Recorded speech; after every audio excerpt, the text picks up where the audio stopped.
of man's first disobedience, and the fruit of that forbidden tree whose mortal taste... Slow down, I can't keep up. ...brought death into the world, and all her woe, with loss of Eden. Till one greater man restore us, and regain the blissful seat. Poor, sick old fool, dragged up from the gene pool by the Almighty. Blighted by the fact that he can't see the liver spots on the back of his own hand. Never mind his manuscript. Twice widowed and blind, this poor old fool comes from the school that holds all the world's ills were somebody's fault. In essence, mine. So he unlocks the vault marked Dawn of Time. Sing, heavenly muse. But on the secret top of Oreb or of Sinai, it's inspired that shepherd. Ah, yes. He thinks, poor sop, this epic comes to him in sleep.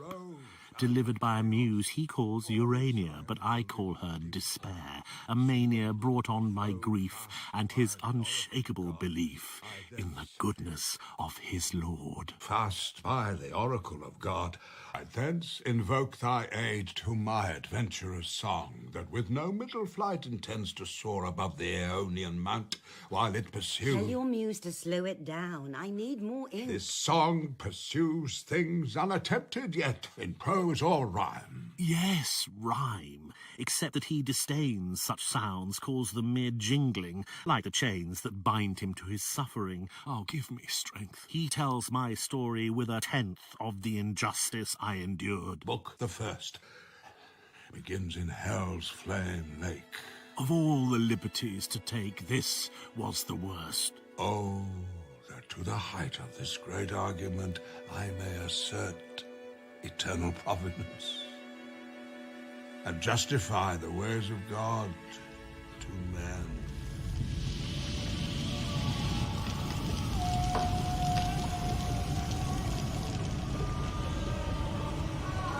Beelzebub.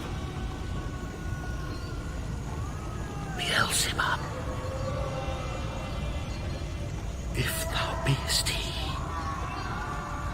But oh, how fallen, how changed from him who in the happy realms of light, clothed with transcendent brightness, didst outshine myriads though bright. Satan. Oh, Prince. O chief of many throned powers that led the embattled seraphim to war, under thy conduct, and in dreadful deeds fearless endangered heaven's perpetual king. If he, whom mutual league, united thoughts and counsels, equal hope and hazard in the glorious enterprise, joined with me once, now misery hath joined in equal ruin. Too well I see and rue the dire event that with sad overthrow and foul defeat hath lost us heaven, and all this mighty host in horrible destruction laid thus low. So spake the apostate angels, though in pain, vaunting aloud, but racked with deep despair. Into what pit thou seest, from what height fallen? In the almighty power hurled, headlong flaming from the ethereal sky, with hideous ruin and combustion down. And till then, who knew the force of those dire arms? To bottomless perdition, there to dwell in adamantine chains and penal fire, who durst defy the omnipotent to arms.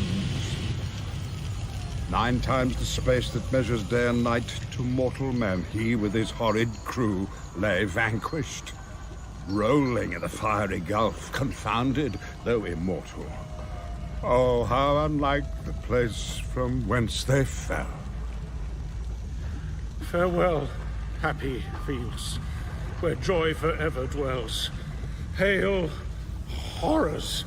Hail, infernal worlds! The mind is its own place, and in itself can make a heaven of hell, a hell of heaven. What matter where, if I be still the same, and what I should be, all but less than he whom thunder hath made greater? Here, at least, we shall be free. The Almighty hath not built here, for his envy will not drive us hence. Here we may reign secure, and in my choice to reign is worth ambition, though in hell. Better to reign in hell than serve in heaven.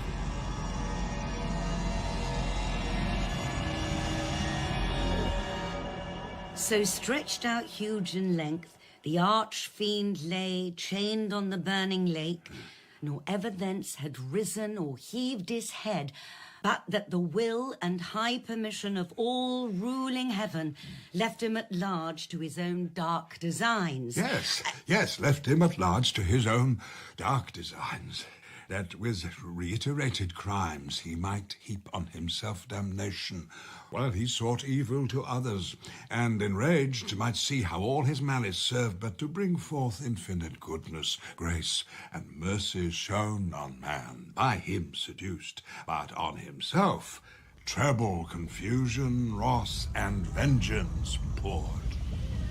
Seest thou yon dreary plain, forlorn and wild, the seat of desolation, void of light, save what the glimmering of these livid flames cast pale and dreadful? Thither let us tend, from off the tossing of these fiery waves, there rest, if any rest can harbour there, and reassembling our afflicted powers, consult how we may henceforth most offend our enemy. Our own loss, how repair, how overcome this dire calamity, what reinforcement we may gain from hope, if not, what resolution from despair. Forthwith, upright, he rears from off the pool his mighty stature. On each hand the flames, driven backward, slope their pointing spires, and rolled in billows leave amidst a horrid veil. Then with expanded wings he steers his flight aloft, incumbent on the dusky air that felt unusual weight, till on dry land he lights. Then on the beach of that inflamed sea he stood, and called his legions. He called so loud that all the hollow deep of hell resounded.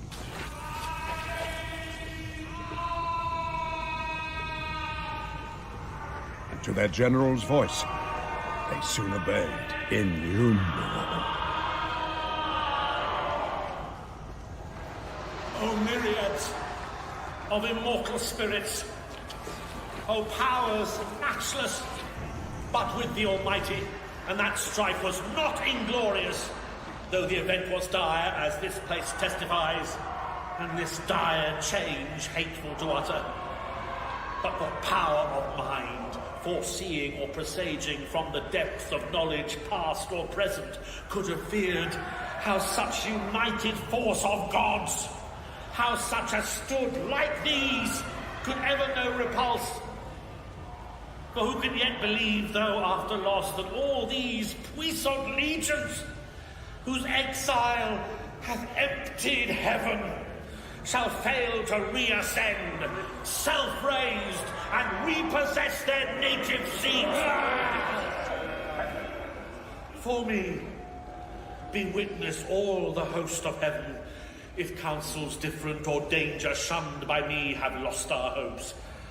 But he who reigns monarch in heaven, till then as one secure sat on his throne, upheld by old repute, consent or custom, and his regal state put forth at full, but still his strength concealed, which tempted our attempt and wrought our fall. Henceforth his might we know, and know our own, so as not either to provoke or dread new war provoked. Our better part remains, to work in close design, by fraud or guile, what force effected not, that he, no less at length from us may find, who overcomes by force, hath overcome but half his foe. Space may produce new worlds, whereof so rife there went a fame in heaven that he ere long intended to create and therein plant a generation whom his choice regard should favour equal to the sons of heaven.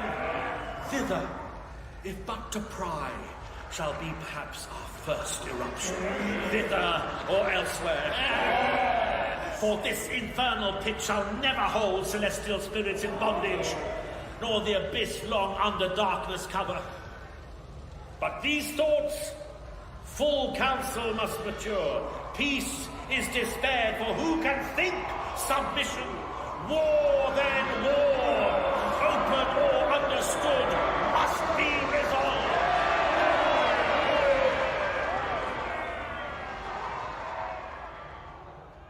And in response, these devils fashioned him a palace? Elizabeth, amanuensis, wife, but not interrogator, please. I am trying to keep pace. Built like a temple where pilasters round were set, and Doric pillars overlaid with golden architrave. Nor did there want cornice or frieze with Bosse's sculptures graven. A palace, yes. I thought you said a palace. Elizabeth, the roof was fretted gold. The ascending pile stood fixed her stately height, and straight the doors opening their brazen folds discover wide within her ample spaces. From the arched roof, pendant by subtle magic, many a row of starry lamps and blazing cressets, fed with naphtha and asphaltus, yielded light as from a sky, as from a sky, as from... Is that today all done? No. You look so weary, John. There was more. The muse gave me more. Tomorrow? Please, Elizabeth. You need to name this palace. I do not. It has a name. Go on. And so the winged heralds, by command of sovereign power, with awful ceremony and trumpet sound, throughout the host proclaim a solemn council, forthwith to be held at Pandemonium, the high capital of Satan and his peers. Their summons called from every band and squared regiment by space or choice the worthiest. They anon with hundreds and with thousands trooping came. That woman is a greater saint than ever he. Without complaint, his epic rant, apologist for tyranny, his discrediting of me, his victor's view of history, is spat out at the table, and she writes it down, unable to rest until the muse has gobbed her last, and I am robbed. Book the second, yes? Which begins... In Pandemonium Palace. The great seraphic lords and cherubim in close recess and secret conclave sat, 1,000 demigods on golden seats, frequent and full. After short silence then, and summons read, the great consult began. Slow down. Where there is then no good for which to strive, no strife can grow up there from faction. For none shall claim in hell precedence, none whose portion is so small of present pain that with ambitious mind will covet more. With this advantage then to union and firm faith, firm accord, more than can be in heaven, we now return. We now return to claim our just inheritance of old. Yeah. Surer to prosper than prosperity could have assured us. And by what best way, whether of open war or covert guile, we now debate. Who can advise may speak. Moloch. My sentence is for open war. Yeah. Millions that stand in arms and longing wait the signal to ascend, sit lingering here, heaven's fugitives, and for their dwelling place accept this dark, opprobrious den of shame. The prison of his tyranny, who reigns by our delay? No! Let us rather choose. armed with hell flames and fury all at once o'er heaven's high towers to force resistless way, turning our tortures into horrid arms against the torturer! On the other side uprose Belial, in act more graceful and humane. A fairer person lost not heaven. He seemed for dignity composed, and high exploit. I should be much for open war, O peers, as not behind in hate, if what was urged, main reason to persuade immediate war, did not dissuade me most, and seemed to cast ominous conjecture on the whole success. Whatever doing, what can we suffer more? What can we suffer worse? Is this then worse? Thus sitting, thus consulting, thus in arms?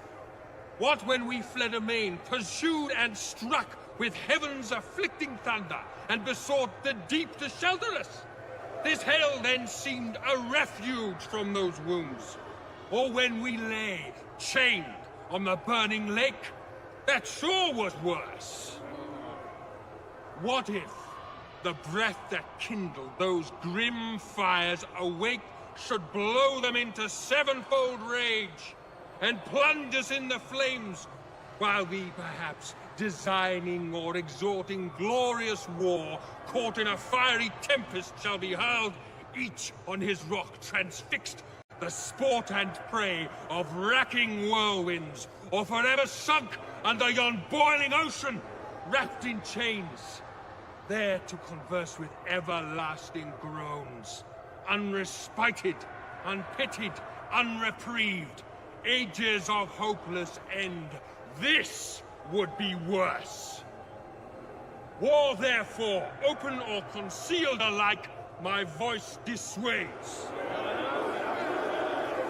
Thus Belial, with words clothed in reason's garb, counselled ignoble ease and peaceful sloth, not peace. And after him, thus Mammon spake. Let us seek our own good, from ourselves, and from our own live to ourselves. Cannot we his light imitate when we please? This desert soil wants not her hidden lustre, gems and gold, nor want we skill or art from whence to raise magnificence. And what can heaven show more? Our torments also may in length of time become our elements. These piercing fires as soft as now severe, our temper changed into their temper, which must needs remove the sensible of pain. All things invite to peaceful counsels, and the settled state of order, how in safety best we may compose our present evils, with regard of what we are and were, dismissing quite all thoughts of war. Ye have what I advise.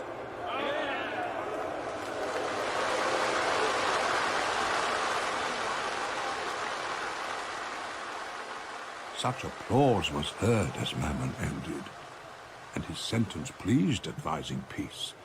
For such another field they dreaded worse than hell, so much the fear of thunder and the sword of Michael wrought still within them, and no less desire to found this nether empire, which might rise by policy and long process of time in emulation opposite to heaven. Which when Beelzebub perceived, than whom Satan except none higher sat, with grave aspect he rose, and in his rising seemed a pillar of state, deep on his front engraven deliberation sat, and public care, and princely counsel in his face yet shone majestic, though in ruin. Sage he stood with Atlantean shoulders fit to bear the weight of mightiest monarchies.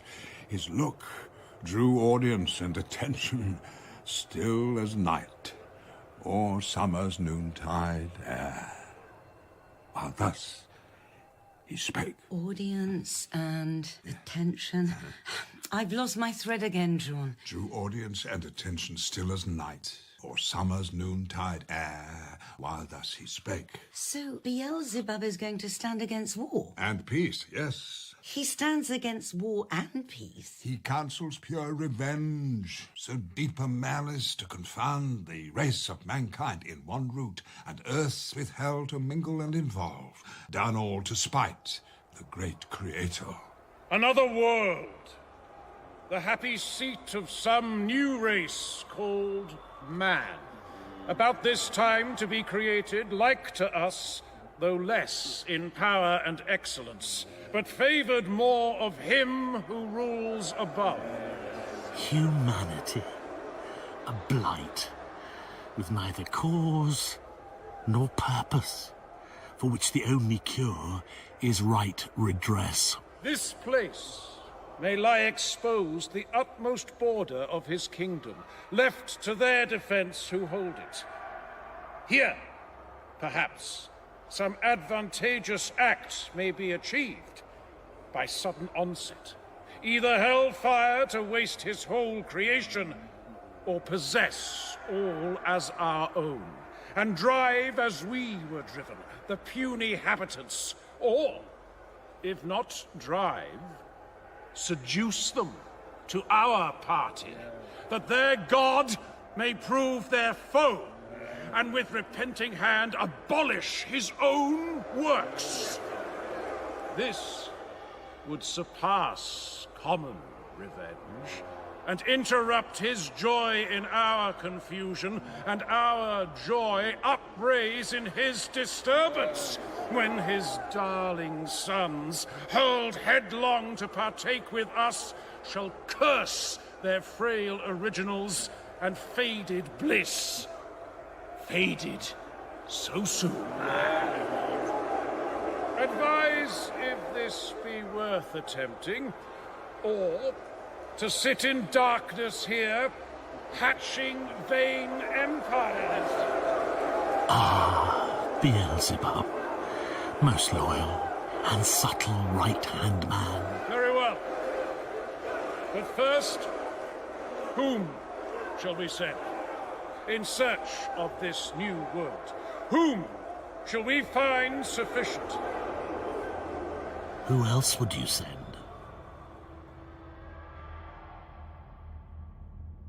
And so the adversary of God and man, Satan, with thoughts inflamed of highest design, puts on swift wings and toward the gates of hell explores his solitary flight. At last appear hell-bounds, high-reaching to the horrid roof, and thrice threefold the gates. 3 folds were brass, 3 iron, 3 of adamantine rock, impenetrable, impaled with circling fire, yet unconsumed. Before the gates there sat on either side a formidable shape. The one seemed woman to the waist and fair, but ended foul in many a scaly fold, voluminous and vast, a serpent, armed with mortal sting. About her middle round a cry of hell-hounds, never ceasing, barked, with wide Siberian mouths, full loud, and rung a hideous peal. Yet when they list, would creep, if aught disturbed their noise, into her womb and kennel there. Yet there still barked and howled within, unseen. The other shape, if shape it might be called, that shape hath none distinguishable in member, joint, or limb, or substance might be called, that shadow seemed, for each seemed either. Black it stood as night, fierce as 10 furies, terrible as hell, and shook a dreadful dart. What seemed his head the likeness of a kingly crown had on. Who are these disgusting creatures? From where in your soul did you conjure them? She is called Sin, he is called Death. They are Satan's son and daughter, now guardians of the gates of hell. Is this what your muse brings you in the dead of night? Demonic sibling monsters? No, not siblings, or not only. Sin is Death's mother also. Satan raped his only daughter, and from her womb was born this son. You must have a fever, John, or a madness of some sort. I give these lines as they are given to me. How can you live with these thoughts? How will I forget them? We should not forget, even if Satan can barely recall the fruits of his own foul deeds. Hast thou forgot me, then? And do I seem now in thine eye so foul, once deemed so fair? I pleased, and with attractive graces won the most averse, thee chiefly, who full oft thyself in me thy perfect image viewing becamest enamoured, and such joy thou tookst with me in secret, that my womb conceived a growing burden. Dear daughter, since thou claimst me for thy sire, and my fair son here showest me the dear pledge of dalliance had with thee in heaven and joys, then sweet, now sad to mention, through dire change befallen us unforeseen, unthought of. No, I come no enemy, but to set free from out this dark and dismal house of pain both him and thee, and all the heavenly host of spirits that in our just pretences armed fell with us from on high. Thou art my father, thou my author, thou my being gavest me. Whom should I obey but thee, whom follow? Thou wilt bring me soon to that new world of light and bliss among the gods who live at ease, where I shall reign at thy right hand voluptuous, as beseems thy daughter and thy darling without end. Thus saying, from her side the fatal key, sad instrument of all our woe, she took.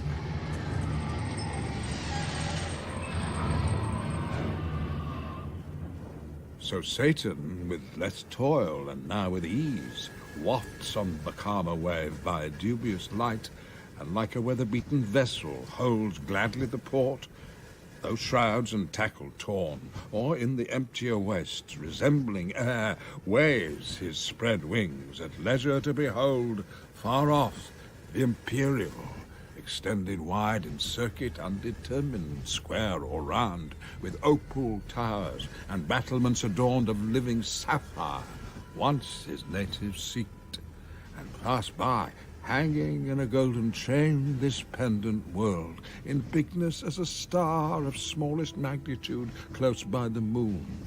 Thither, full fraught with mischievous revenge, accursed, and in a cursed hour he hies. And so, to my torment, I ascended to the world of light. Hail, holy light, offspring of heaven firstborn, or of the eternal, co-eternal beam. May I express thee unblamed, since God is light, and never but in unapproached light dwelt from eternity. Dwelt then in thee bright effluence of bright essence, increate. John, is that enough for one day? My heart is tired. It's too much, all this wickedness. There is more to be done. I have more lines. My eyes are tired. Your eyes? I know. O Lord, thou revisitest not these eyes, that roll in vain to find thy piercing ray, and find no dawn. So thick a drop serene hath quenched their orbs, or dim suffusion veiled. You poor blind fool, it's such a sorry tale. Yet from your dark you conjure more light than my eyes can bear. It scars me. Now had the Almighty Father from above bent down his eye, his own works and their works at once to view. On earth he first beheld our two first parents, yet the only two of mankind, in the happy garden placed, reaping immortal fruits of joy and love, uninterrupted joy, unrivaled love in blissful solitude. He then surveyed hell, and the gulf between, and Satan there, coasting the wall of heaven on this side night in the dun air sublime, and ready now to stoop with wearied wings and willing feet on the bare outside of this world, And so the Almighty Father speaks. Only begotten Son. Yes, Father. Seest thou what rage transports our adversary directly towards the new created world? Look. I do. Towards that new created world, and man there placed, with purpose to assay if him by force he can destroy, or worse, by some false guile pervert, and shall pervert. For man will hearken to his glozing lies, and easily transgress the sole command, sole pledge of his obedience. So will fall he and his faithless progeny. Whose fault? Whose but his own? Ingrate, he had of me all he could have. I made him just and right, sufficient to have stood, though free to fall. Oh, woeful, pitiful humanity. Behold me, then. Me for him, life for life I offer. On me let thine anger fall. Account me man. I for his sake will leave thy bosom, and this glory next to thee freely put off, and for him lastly die. Well pleased. On me let death wreak all his rage. Under his gloomy power I shall not long lie vanquished. Thou hast given me to possess life in myself forever. By thee I live, though now to death I yield, and am his due all that of me can die, yet that debt paid. Thou wilt not leave me in the lonesome grave his prey, nor suffer my unspotted soul forever with corruption there to dwell. But I shall rise victorious and subdue my vanquisher, spoiled of his vaunted spoil. Death his death's wound shall then receive, and stoop inglorious of his mortal sting disarmed. The multitude of angels with a shout loud as from numbers without number, sweet as from blessed voices, uttering joy, heaven rung with jubilee, and loud hosannas filled the eternal regions. Lowly, reverent towards the two they bow, and to the ground with solemn adoration down they cast their crowns, inwove with amaranth and gold. Meanwhile, upon the thermopacus globe of this round world, whose first convex divides the luminous inferior orbs, enclosed from chaos and the inroad of darkness old, Satan alighted walks. That spot to which I point is paradise, Adam's abode, those lofty shades his bower. Here, John, is your bread. Yes, And here, your bowl. thank you. It's hot. Be careful. It is time to enter the garden. It's midwinter, John. The garden's like a stone. Oh, the garden, paradise. It's time for this poem to go there. Urania began to conjure it for me last night while I was sleeping. Your muse is nothing if not busy. The call is urgent. Our world falls in upon itself. These words I take as gifts from her give shape to what we've lost. There is so much to explain. Farewell, remorse. All good to me is lost. Evil be thou my good. By thee at least, divided empire with heaven's king I hold. By thee, and more than half perhaps will reign, as man ere long, and this new world shall know. One gate there only was, and that looked east on the other side, which when the archfelon saw due entrance, he disdained, and in contempt, at one slight bound, high overleaped all bound of hill or highest wall, and sheer within lights on his feet. as when a prowling wolf, whom hunger drives to seek new haunt for prey, watching where shepherds pen their flocks at eve in hurdled cots, amid the fields secure, leaps o'er the fence with ease into the fold. Thence up he flew, and on the tree of life, the middle tree and highest there that grew, sat like a cormorant, yet not true life thereby regained, but sat devising death to those who lived. And from my lofty vantage point I saw a happy rural seat of various view, groves whose rich trees wept odorous gums and balm, others whose fruit burnished with golden rind hung amiable Hesperian fables true, if true here only, and of delicious taste. Betwixt them lawns, or level downs, and flocks grazing the tender herb were interposed. And then the fiend set eyes upon two of far nobler shape, erect and tall, godlike erect, with native honour clad, in naked majesty seemed lords of all, and worthy seemed, for in their looks divine the image of their glorious Maker shone, truth, wisdom, sanctitude severe and pure. His fair, large front and eye sublime declared absolute rule, and hyacinthine locks round from his parted forelock manly hung, clustering, but not beneath his shoulders broad. She, as a veil down to the slender waist her unadorned golden tresses wore, dishevelled, but in wanton ringlets waved, as the vine curls her tendrils, which implied subjection, but required with gentle sway, and by her yielded, by him best received, yielded with coy submission, modest pride, and sweet, reluctant, amorous delay. Nor those mysterious parts were then concealed. Then was not guilty shame, dishonest shame of nature's works, honour dishonourable, sin bred.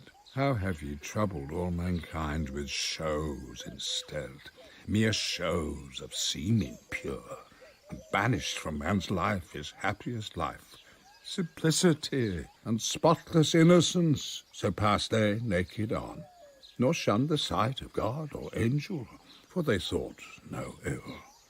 So hand in hand they passed, the loveliest pair that ever since in love's embraces met. Adam, the goodliest man of men since born, his sons, the fairest of her daughters, Eve. Under a tuft of shade that on a green stood whispering soft, by a fresh fountain side they sat them down, and to their supper fruits they fell, nectarine fruits, which the compliant boughs yielded them, sidelong as they sat reclined on the soft downy bank, damasked with flowers. The savoury pulp they chew, and in the rind, still as they thirsted, scoop the brimming stream. Nor gentle purpose, nor endearing smiles wanted, nor youthful dalliance, as beseems fair couple, linked in happy nuptial league. Alone as they. About them frisking played all beasts of the earth, since wild, and of all chase in wood or wilderness, forest or den, sporting the lion ramped, and in his paw dandled the kid. Bears, tigers, anses, pards gambolled before them. The unwieldy elephant, to make them mirth, used all his might, and wreathed his lithe proboscis. Close the serpent sly insinuating, wove with Gordian twine his braided train, and of his fateful guile gave proof unheeded. Others on the grass couched, and now filled with gazing sat, or bedward ruminating, for the sun declined was hasting now with prone career to the ocean isles, and in the ascending scale of heaven the stars that usher evening rose, when Satan, still in gaze, as first he stood, scarce thus at length failed speech, recovered sad. O hell, what do mine eyes with grief behold? into our room of bliss thus high advanced. Ah, gentle pair, ye little think how nigh your change approaches, when all these delights will vanish, and deliver ye to woe. More woe, the more your taste is now of joy. Happy, but for so happy, ill secured long to continue, and this high seat your heaven, ill fenced for heaven to keep out such a foe as now is entered. Then from his lofty stand on that high tree down he alights, among the sportful herd of those four-footed kinds, himself now one, now other, as their shape served best his end, nearer to view his prey, and, unespied, to mark what of their state he more might learn by word or action marked. About them round a lion now he stalks with fiery glare. Then as a tiger, who by chance hath spied by some purlieu two gentle fawns at play, straight couches close, then, rising, changes oft his couchant watch, as one who chose his ground, whence rushing he might surest seize them both, gripped in each paw. When Adam, first of men, to first of women Eve, thus moving speech, turned him all ear, to hear new utterance flow. Sole partner, and sole part of all these joys, dearer thyself than all. Needs must the power that made us, and for us this ample world, be infinitely good, and of his good as liberal and free as infinite, that raised us from the dust and placed us here in all this happiness, who at his hand have nothing merited, nor can perform aught whereof he hath need, he who requires from us no other service than to keep this one, this easy charge, of all the trees in paradise that bear delicious fruits so various, not to taste that only tree of knowledge, planted by the tree of life.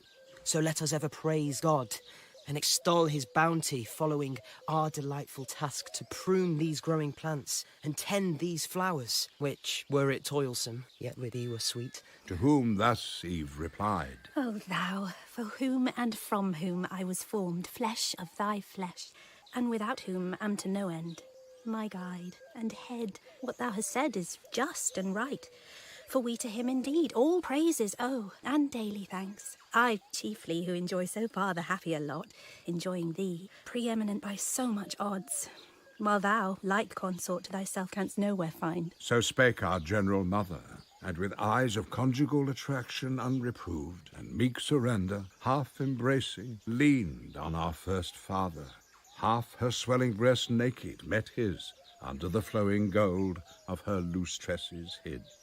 He, in delight both of her beauty and submissive charms, smiled with superior love, as Jupiter on Juno smiles, when he emprains the clouds that shed May flowers, and pressed her matron lip with kisses pure. Sight hateful, sight tormenting.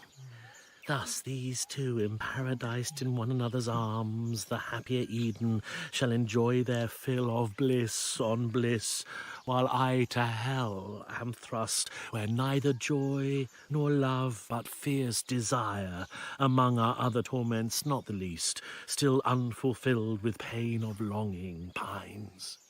Yet let me not forget what I have gained from their own mouths.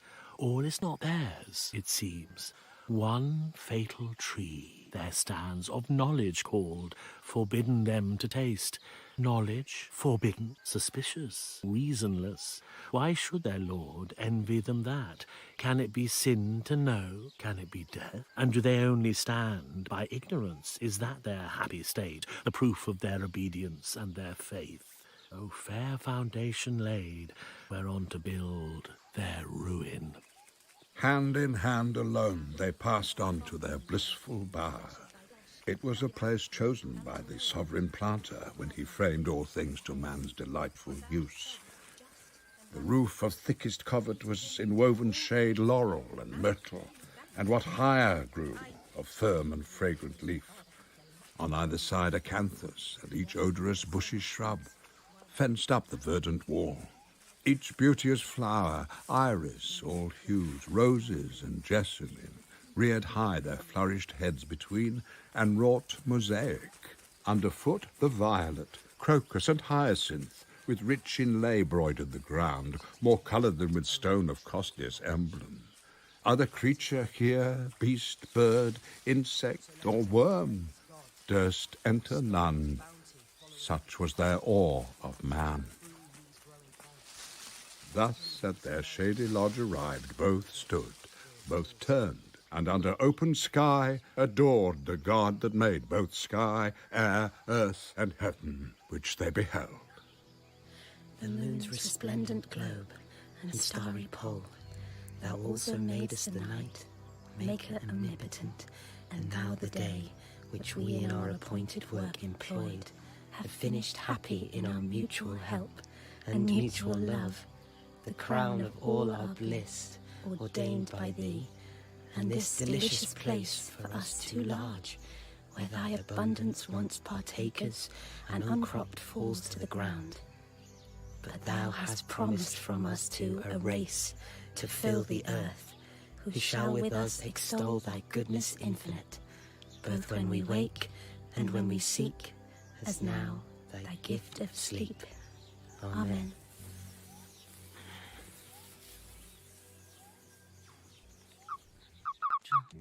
John. What? Sorry. I was, A toad. Yes, that's right. You were saying that Satan took the form of a toad, and then you fell asleep. A toad, yes. To whisper in our mother's sleeping ear notions of sedition and despair. Your amanuensis craves her sleep now, John, like your Eve. Well, yes, of course. Oh, apologies, Elizabeth. Does it trouble you to leave our ancient mother prey to the persuasion of the devil? No, it's late. Let us sleep. Our mother is safe in the care of that great guardian, Gabriel, and his angels. When he catches that foul toad, there will be hell indeed to pay. Caught in the act. Caught croaking rebel songs into the ear of that silly, rib-born woman. Caught, chained, hauled before the errand boy, friend Gabriel, on another mission sent to earth from heaven to clean up my act after the fact. Fool. Why hast thou, Satan, broke the bounds prescribed to thy transgressions, and disturbed the charge of others, who approve not to transgress by thy example, but have power and right to question thy bold entrance on this place, employed, it seems, to violate sleep, and those whose dwelling God hath planted here in bliss? Gabriel, thou hadst in heaven the esteem of wise, and such I held thee. But this question asked puts me in doubt. Lives there who loves his pain, who would not, finding way, break loose from hell, though thither doomed? Thou wouldst thyself, no doubt, and boldly venture to whatever place farthest from pain, where thou mightst hope to change torment with ease, and soonest recompense dole with delight, which in this place I sought. The rest is true. They found me where they say. But that implies not violence or harm. Fly thither whence thou fledst. If from this hour, within these hallowed limits thou appear, back to the infernal pit I drag thee chained, and seal thee so as henceforth not to scorn the facile gates of hell too slightly barred. The fiend looked up and fled, murmuring, and with him fled the shades of night. The fiend looked up and fled. If that is how it looks to you, let that ring true in your prim ears. But let me tell you, all your fears are my desires. Instead of he looked up and fled, read he retires. He rests his weary head. He weighs up his next move to shatter this their bower blessed, all too trusting so-called love. Awake, my fairest, my espoused, my latest found. Heaven's last best gift, my ever-new delight. Awake, the morning shines. Oh! And meanwhile, in her bower, Eve awakes, unsettled by the dream I seeded in her, starring me, all set beneath the legendary tree, a dry run for what I plan to do to her. Glad I see thy face, and morn returned. For I this night, such night till this, I never passed, have dreamed, if dreamed, not as I often wont, of thee, works of day past or morrow's next design, but of offence and trouble, which my mind knew never till this irksome night.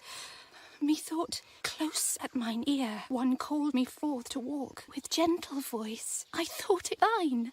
It said, Why sleep'st thou, Eve? Now is the pleasant time, the cool, the silent, save where silence yields to the night-warbling bird, that now wake tunes sweetest, his love-laboured song. Now reigns full-orbed the moon, and with more pleasing light shadowy sets off the face of things. In vain, if none regard, heaven wakes with all his eyes, whom to behold but thee, nature's desire, in whose sight all things joy, with ravishment attracted by thy beauty, still to gaze. I rose, as at thy call, but found thee not. To find thee, I directed then my walk, and on, methought, alone I passed through ways that brought me on a sudden to the tree of interdicted knowledge. Fair, it seemed, much fairer to my fancy than by day, and as I wondering looked, beside it stood one shaped and winged like one of those from heaven by us oft seen.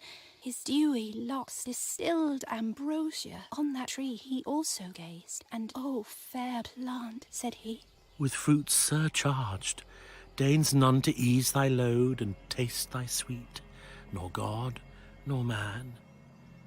Is knowledge so despised? Or envy or what reserve forbids to taste? Forbid who will, none shall from me withhold longer thy offered good. Why else set here? This said, he paused not, but with venturous arm he plucked, he tasted.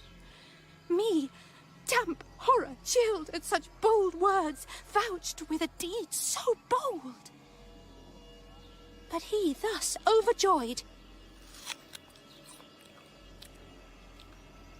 Oh, fruit divine, sweet of thyself, but much more sweet thus cropped. Taste this, and be henceforth among the gods, thyself a goddess, not to earth confined, but sometimes in the air, as we sometimes ascend to heaven by merit thine, and see what life the gods live there, and such live thou. So saying, he drew nigh, and to me held, even to my mouth, of that same fruit held part which he had plucked, the pleasant, savoury smell, so quickened appetite, that methought could not but taste. Forthwith, up to the clouds with him I flew, and underneath beheld the earth outstretched, immense, prospect wide and various, wondering at my flight and change to this high exaltation. Suddenly my guide was gone, and I, methought, sunk down and fell asleep. Oh, how glad I waked to find this but a dream. Best image of myself and dearer half, the trouble of thy thoughts this night in sleep affects me equally. Nor can I like this uncouth dream of evil sprung, I fear. What intellect, what powers!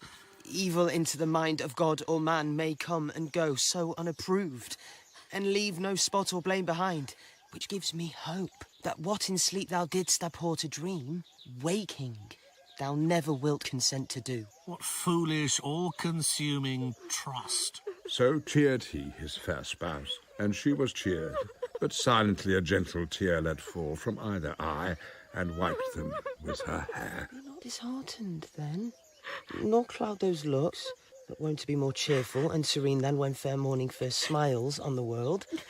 And let us to our fresh employments rise, among the groves, the fountains and the flowers that open now their choicest bosomed smells reserved from night and kept for thee in store.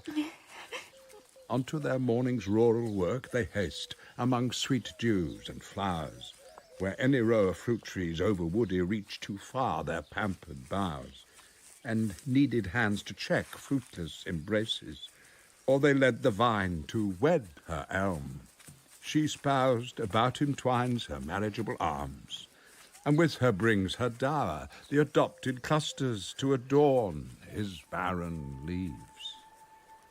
Them thus employed, beheld with pity heaven's high king, and to him called Raphael, the sociable spirit. Good Raphael, said he, thou hear'st what stir on earth Satan from hell, scaped through the darksome gulf, hath raised in paradise, and how disturbed this night the human pair, how he designs in them at once to ruin all mankind. I do, my lord. Go, therefore, half this day, as friend with friend, converse with Adam, in what bower or shade thou find'st him from the heat of noon retired. Tell him with all his danger, and from whom, what enemy late fallen himself from heaven is plotting now the fall of others from like state of bliss.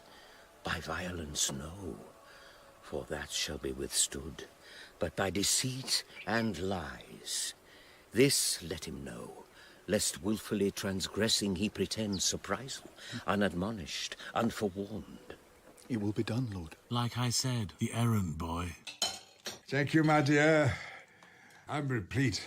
It was only bread and broth, John. A banquet. So, Raphael descended to the earth, to the garden, to eat with our first parents, and to warn them of the dangers they must face. Temptation, guile, subterfuge, the multiple masks of evil. O favourable spirit, propitious guest, well hast thou taught the way that might direct our knowledge, and the scale of nature set from centre to circumference, whereon in contemplation of created things by steps we may ascend to God. That thou art happy, O to God. That thou continue such, O to thyself. That is, to thy obedience therein stand. This was that caution given thee, he advised. God made thee perfect, not immutable, and good he made thee, but to persevere he left it in thy power, ordained thy will by nature free, not overruled by fate inextricable or strict necessity. Our voluntary service he requires, not our necessitated. Such with him finds no acceptance, nor can find, for how can hearts, not free, be tried whether they serve willing or no, who will but what they must by destiny, and can no other choose? Myself and all the angelic host that stand in sight of God enthroned, our happy state hold as you yours, while our obedience holds. On other surety, none. Freely we serve because we freely love, as in our will to love or not. In this we stand or fall, and some are fallen to disobedience fallen, and so from heaven to deepest hell. O fall from what high state of bliss into what woe. Divine instructor, what thou tell'st hath passed in heaven, some doubt within me move, but more desire to hear if thou consent, the full relation which must needs be strange. Poor sweet Adam. Aghast at the idea that angels might choose to disobey and fall. And you, old fool, find such impoverished imagination admirable. So Raphael consents to try to tell how angels turned to devils. His tale begins with all the company of heaven gathered to the throne of the Almighty God. This day I have begot, whom I declare my only son, and on this holy hill him have anointed, whom ye now behold at my right hand.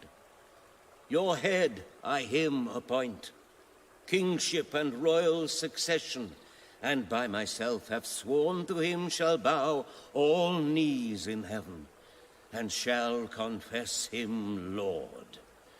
Under his great vicegerent reign abide, united as one individual soul, forever happy.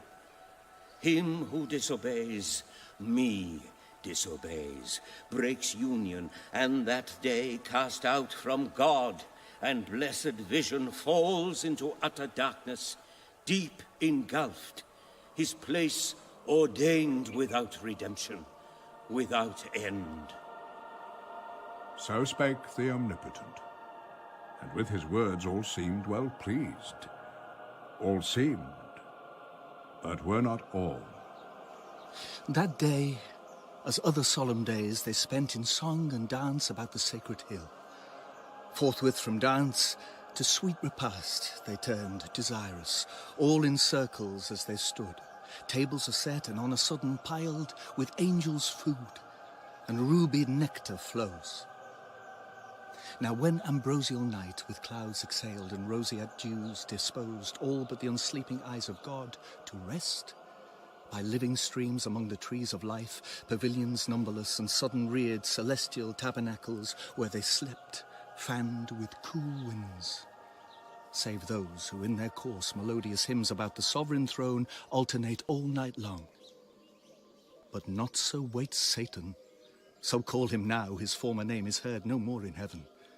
He of the first, if not the first archangel, great in power, in favour and preeminence, yet fraught with envy against the Son of God that day, honoured by his great Father and proclaimed Messiah, King anointed, could not bear through pride that sight, and thought himself impaired. Deep malice thence conceiving, and disdain, soon as midnight brought on the dusky hour, friendliest to sleep and silence, he resolved with all his legions to dislodge and leave unworshipped, unobeyed, the throne supreme contemptuous. And his next subordinate awakening, thus to him in secret spake, Assemble thou, of all those myriads which we lead the chief, tell them that by command, ere yet dim night her shadowy cloud withdraws, I am to haste, and all who under me their banners wave, homeward with flying march, where we possess the quarters of the north, there to prepare fit entertainment, to receive our King, the great Messiah, and his new commands, who speedily through all the hierarchies intends to pass triumphant and give laws. So spake the false archangel, and infused bad influence into the unwary breast of his associate. He together calls, or several, one by one, the regent powers, under him regent. May we refill your cup? You may. Meanwhile, the eternal eye, whose sight discerns abstrusest thoughts, from forth his holy mount, and from within the golden lamps that burn nightly before him, saw without their light rebellion rising. Saw in whom, how spread among the sons of morn, what multitudes were banded to oppose his high decree. And smiling to his only son, thus said, Son, thou in whom my glory I behold in full resplendence, heir of all my might. Such a foe is rising who intends to erect his throne equal to ours throughout the spacious north. Nor so content hath in his thought to try in battle what our power is or our right. Let us advise, and to this hazard draw with speed what force is left, and all employ in our defence, lest unawares we lose this our high place, our sanctuary, our hill. Mighty Father, thou thy foes justly has in derision, and secure laughst at their vain designs and tumults vain. Matter to me of glory, whom their hate illustrates when they see all regal power given me to quell their pride, and in event know whether I be dexterous to subdue thy rebels, or be found the worst in heaven. Now storming fury rose, and clamour such as heard in heaven till now was never. Arms on armour clashing brayed horrible discord, and the madding wheels of brazen chariots raged. Dire was the noise of conflict. Overhead the dismal hiss of fiery darts in flaming volleys flew, and flying vaulted either host with fire. So under fiery cope together rushed both battles main, with ruinous assault and inextinguishable rage. All heaven resounded, and had earth been then, all earth had to her centre shook.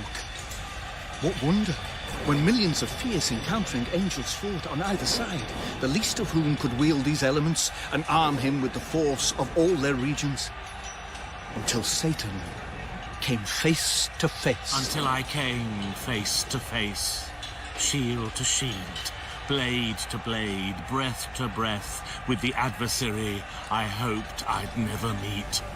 The mighty Archangel Michael. They waved their fiery swords, and in the air made horrid circles. Two broad suns their shields blazed opposite, while expectation stood in horror. together both with next to almighty arm. Uplifted, imminent, one stroke they aimed that might determine and not need repeat, as not of power at once, nor odds appeared in might or swift prevention. But the sword of Michael from the armoury of God was given him tempered so that neither keen nor solid might resist that edge.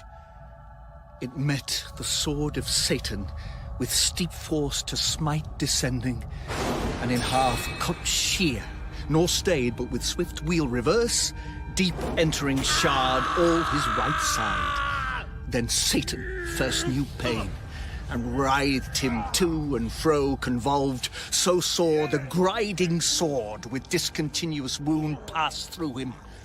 But the ethereal substance closed, not long divisible, and from the gash a stream of nectarous humour issuing flowed sanguine, such as celestial spirits may bleed. And all his armour stained, erewhile so bright.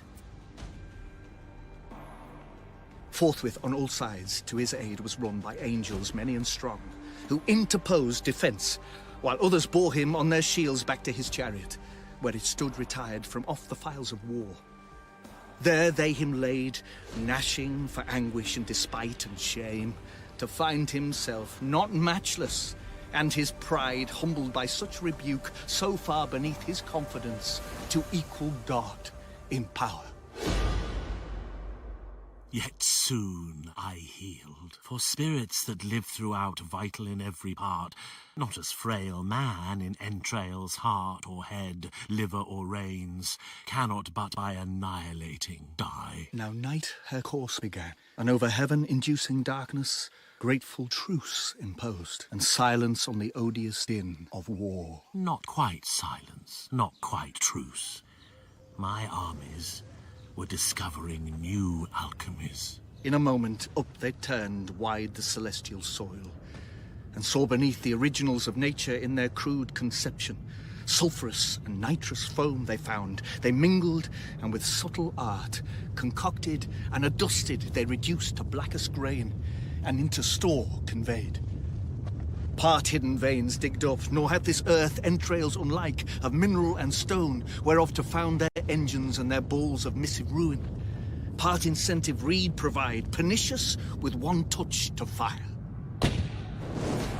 From those deep-throated engines belched, whose roar emboweled with outrageous noise the air, and all her entrails tore, disgorging foul their devilish glut, changed thunderbolts and hail of iron globes, which on the victor host levelled with such impetuous fury smote, that whom they hit, none on their feet might stand, though standing else as rocks.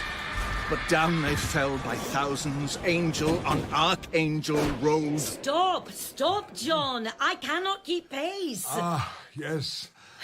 I'm sorry. This battle sweeps you up in it. The word's too many and too swift. You rest your hand a while. I'll try to hold the next lines in my head while you recover. Go on, but slowly. War seemed a civil game to this uproar. Horrid confusion, heaped upon confusion rose, and now all heaven had gone to wreck. With ruin overspread, had not the Almighty Father where he sits, shrined in his sanctuary of heaven secure, consulting on the summer things, foreseen this tumult, and permitted all that his great purpose he might so fulfill, to honour his anointed Son avenged upon his enemies, and to declare all power on him transferred, whence to his Son, the assessor of his throne, he thus began. Son beloved, 2 days are past. Father, 2 days of what? 2 days, as we compute the days of heaven, since Michael and his powers went forth to tame these disobedient. Ah, yes. Sore hath been their fight, as likeliest was, when two such foes met armed. For to themselves I left them, and thou know'st, equal in their creation they were formed, save what sin hath impaired, which yet hath wrought insensibly.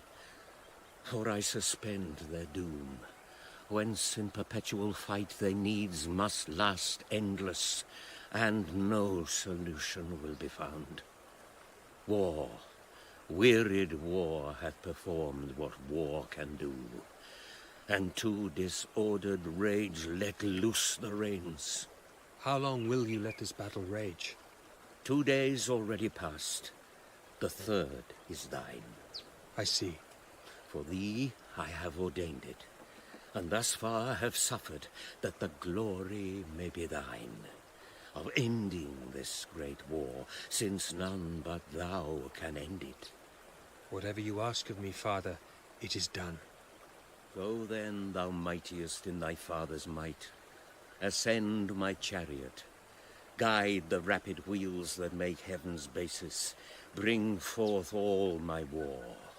My bow and thunder, my almighty arms gird on, and sword upon thy puissant thigh. Pursue these sons of darkness, drive them out from all heaven's bounds into the utter deep. There let them learn, as likes them, to despise God and Messiah, his anointed king. And on his son with rays direct shone full. He all his father full expressed ineffably into his face received, and thus the filial Godhead answering spake. Sceptre and power thy giving I assume, and gladlier shall resign when in the end thou shalt be all in all, and I in thee forever, and in me all whom thou lovest. But whom thou hatest, I hate, and can put on thy terrors as I put thy mildness on, image of thee in all things, and shall soon, armed with thy might, rid heaven of these rebelled, to their prepared ill mansion driven down, to chains of darkness and undying worm, that from thy just obedience could revolt, whom to obey is happiness entire.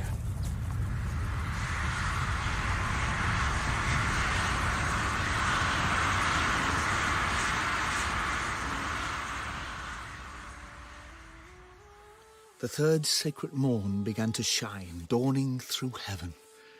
Forth rushed with whirlwind sound the chariot of paternal deity, flashing thick flames, wheel within wheel undrawn, itself instinct with spirit but convoyed by 4 cherubic shapes. 4 faces each had wondrous, as with stars their bodies all, and wings were set with eyes the wheels of beryl, and careering fires between. I should have given all to see that sight. The Son of God in glory and in might. And not alone. Attended with 10,000 saints, he onward came. Far off his coming shone, and 20,000, I their number heard, chariots of God. Half on each hand were seen. Full soon among them he arrived. In his right hand, grasping 10,000 thunders, which he sent before him, such as in their souls infixed plagues. They astonished all, resistance lost, all courage. Down their idle weapons dropped, o'er shields and helms' heads he rode, of thrones and mighty seraphim prostrate, that wished the mountains now might be again thrown on them, as a shelter from his ire. Yet half his strength he put not forth, but checked his thunder in mid-volley. For he meant not to destroy, but root them out of heaven. The overthrown he raised, and as a herd of goats or timorous flock together thronged, drove them before him thunderstruck, pursued with terrors, and with furies to the bounds and crystal wall of heaven, which opening wide rolled inward, and a spacious gap disclosed into the wasteful deep. The monstrous sight struck them with horror backward, but far worse urged them behind. Headlong themselves they threw down from the verge of heaven. Eternal wrath burned after them to the bottomless pit.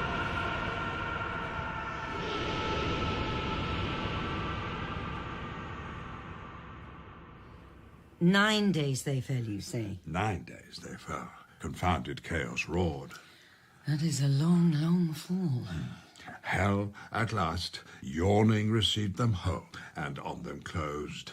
Hell, their fit habitation, fraught with fire unquenchable, the house of woe and pain. Is that it for today? You look so tired, my love. Raphael has warnings for our ancient parents still. Of Satan, he who envies now thy state, who now is plotting how he may seduce thee also from obedience. May God protect us. That with him, bereaved of happiness, thou mayst partake his punishment. Eternal misery, which would be all his solace and revenge. But listen not to his temptations. John, my hand can barely carry ink across the page, and you look fit to drop. Has your muse no mercy? If I leave Raphael's warning to our parents half told, then tomorrow morning it will all be lost. Please, my dear, a little more. And so, blaming his muse, the pitiless, blind poet drags his tired wife's eyes across the page, line after line, spelling out the detail of each cosmic battle, every heavenly discourse. Then, after my ignominious fall, on which he lavished loving detail, he sets out on Raphael's lips the entire creation of the earth, coming to a head in the rank, weak, blank-minded creature named as Adam. Thee, O man, dust of the ground, and in thy nostrils breathe the breath of life. In his own image he created thee, in the image of God express, and thou becamest a living soul. Male he created thee, but thy consort female for race. Then blessed mankind... We are so richly blessed. Then blessed mankind, and said, be fruitful, multiply, and fill the earth, subdue it, and throughout dominion hold over fish of the sea and fowl of the air, and every living thing that moves on the earth.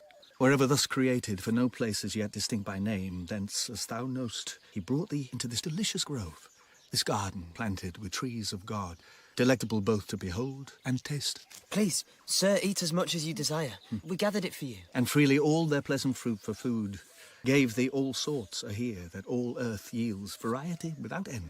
But of the tree which tasted, works knowledge of good and evil, thou mayst not. In the day thou eat'st, thou diest. Death is the penalty imposed. Beware, and govern well thy appetite, lest sin surprise thee, and her black attendant, death. So saying, he arose, whom Adam thus followed with benediction. Since depart, go heavenly guest, ethereal messenger, sent from those sovereign goodness I adore. Gentle to us and affable hath been thy condescension, and shall be honoured ever with grateful memory. Thou to mankind be good and friendly still, and oft return. So parted they, the angel up to heaven from the thick shade, our parents to their bower. And Elizabeth to her bower, broken by devotion to her husband's muse. Your reward will come in heaven, my dear. I should be grateful for some respite while I'm here. Half yet remains unsung. Then it must wait. The night brings terrors, God's work unraveling in sleep. Our parents are in peril. Good night.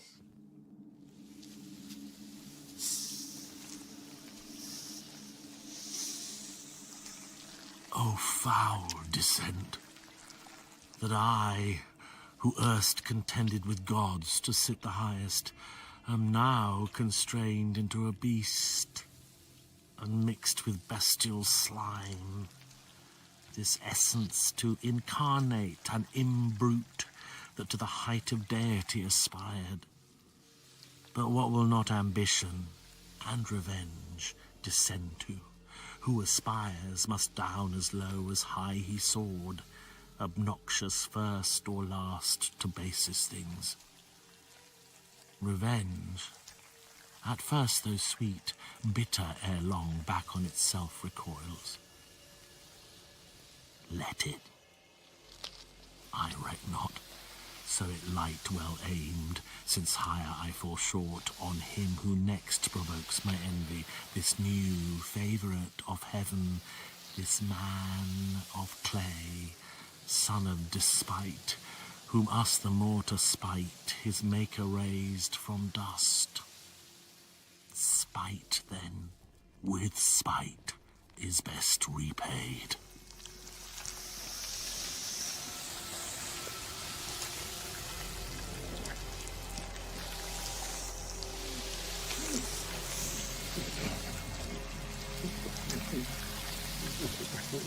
Thank you. John! John! Deep breaths. Deep draughts. John? Yes? And again? May the good Lord protect us. You were screaming like a vixen, John. The night fears were upon you. Deliver us from evil. It's morning, John. The night is over. The night brings terrors. God's work unraveling in sleep. There is no point in dwelling on it. We must work. I have more lines to dictate. Perhaps a day without the burden of verse would be a blessing. Our parents are in peril. Poor fools.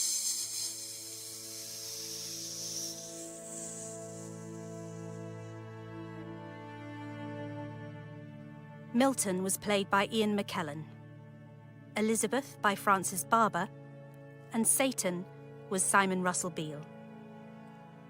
Adam was Ashley Margolis, and Eve, Emily Pithon. God was played by Russell Dixon, and Christ by David Seddon. Beelzebub was Jonathan Keeble, and Conrad Nelson, Raphael. Part 1 of Paradise Lost by John Milton was dramatised for radio by Michael Symmons Roberts, and produced in Salford by Susan Roberts.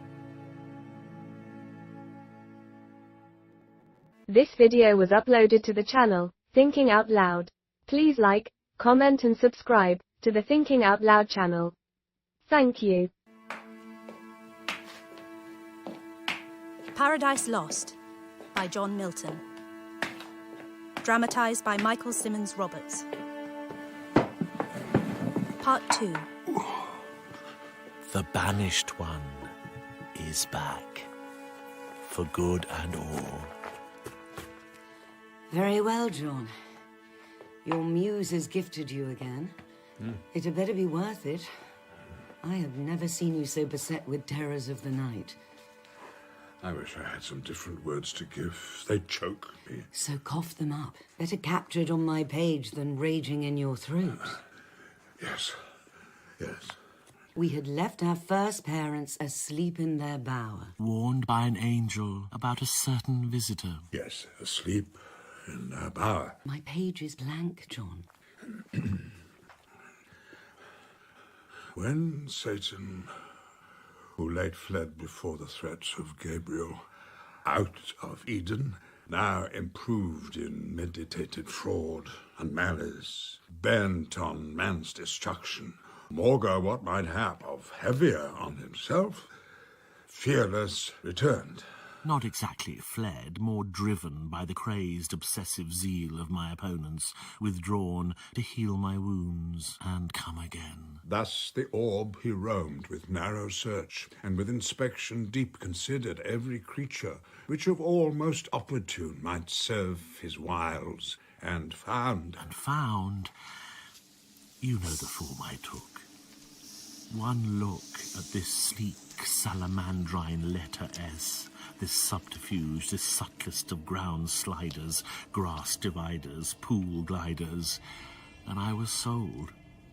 This creature makes the perfect uninvited guest. The serpent, subtlest beast of all the field, fit vessel, fittest imp of fraud, in whom he entered, and his dark suggestions hid from sharpest sight.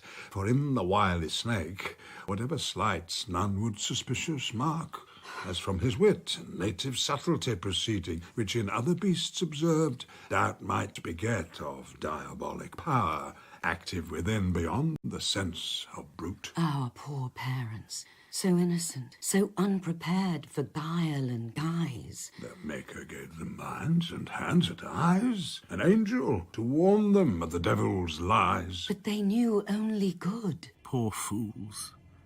I don't mean Eve and Adam. I mean this sad sum of suffering and fortitude. Him, blind, beleaguered, twice bereaved of wives, 4 times of children, trying to explain to himself as much as anyone how the world has grown so dark. My dear, quicken your pen. My muse has sent me back into that garden. She, your muse, will be the death of me. Go on. And her, Elizabeth, his last companion, salve against death, helpmate and amanuensis, sits as he dictates the journey of the one he hates, me, hunting my disguise. Through each thicket, dank or dry, like a black mist low creeping, he held on his midnight search, where soonest he might find the serpent. Him fast sleeping soon he found, in labyrinths of many a round self-rolled, his head the midst, well stored with subtle wiles. Not yet in horrid shade or dismal den, not nascent yet, but on the grassy herb, fearless, unfeared, he slept. In at his mouth the devil entered. So I did. And his brutal sense, in heart or head possessing, soon inspired with act intelligential. But his sleep disturbed not, waiting close the approach of morn. Now when as sacred light began to dawn in Eden on the humid flowers that breathed their morning incense, when all things that breathe from the earth's great altar send up silent praise to the Creator, and his nostrils fill with grateful smell, forth came the human pair, and joined their vocal worship to the choir of creatures wanting voice. That done, partake the season, prime for sweetest scents and airs. Then commune how that day they best may ply their growing work, for much their work outgrew the hand's dispatch of two gardening so wide, and Eve, first to her husband, thus began. Adam, well may we labour still to dress this garden, still to tend plant, herb and flower, our pleasant task enjoined, but till more hands aid us, the work under our labour grows, luxurious by restraint. What we by day lop overgrown, or prune, or prop, or bind, one night or two with wanton growth derides tending to wild. Thou, therefore, now advise, or hear what to my mind first thoughts present. Very well. Let us divide our labours. Thou, where choice leads thee, or where most needs, whether to wind the woodbine round this arbour, or direct the clasping ivy where to climb, while I, in yonder spring of roses, intermixed with myrtle, find what to redress till noon. For while so near each other, thus all day, our task we choose, what wonder if so near looks intervene and smiles, or object new, casual discourse draw on? Soul Eve, associate soul, to me beyond compare above and living creatures dear. These paths and bowers doubt not, but our joint hands will keep from wilderness with ease, as wide as we need walk, till younger hands ere long assist us. But if much converse perhaps thee satiate, to short absence I could yield, for solitude sometimes is best society, and short retirement urges sweet return. Revenge, at first though sweet, bitter ere long, back on itself recoils. Let it. I reck not, so it light well aimed, since higher I fall short, on him who next provokes my envy, this new favourite of heaven, this man of clay, son of despite, whom us the more to spite his maker raised from dust. Spite, then, with spite, is best repaid. But other doubt possesses me, lest harm befall thee severed from me. For thou know'st what hath been warned us, what malicious foe envying our happiness, and of his own despairing, and to work us woe and shame by sly assault, and somewhere nigh at hand watches, no doubt, with greedy hope, to find his wish and best advantage, us asunder, hopeless to circumvent us joined, where each to other speedy aid might lend at need. Ah, the angel's warning bites, but I can wait, until from this her man she parts.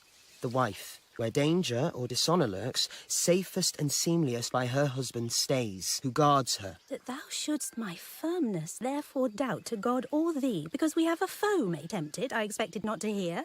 But this be our condition, thus to dwell in narrow circuit, straitened by a foe, subtle or violent, we not endued single with light defence, wherever met. How are we happy, still in fear of harm? Let us not then suspect our happy state, left so imperfect by the Maker wise, as not secure to single or combined. Frail is our happiness, if this be so, and Eden were no Eden thus exposed. Go, but thy stay not free absence thee more. Go in thy native innocence. Rely on what thou hast of virtue, summon all. For God towards thee hath done his part. Do thine. With thy permission, then, and thus forewarned, I go. Thus saying, from her husband's hand, her hand soft she withdrew, and like a wood nymph light, Oread or Dryad, or of Delia's train, betook her to the groves. I sought them both, but wished my hap might find Eve separate.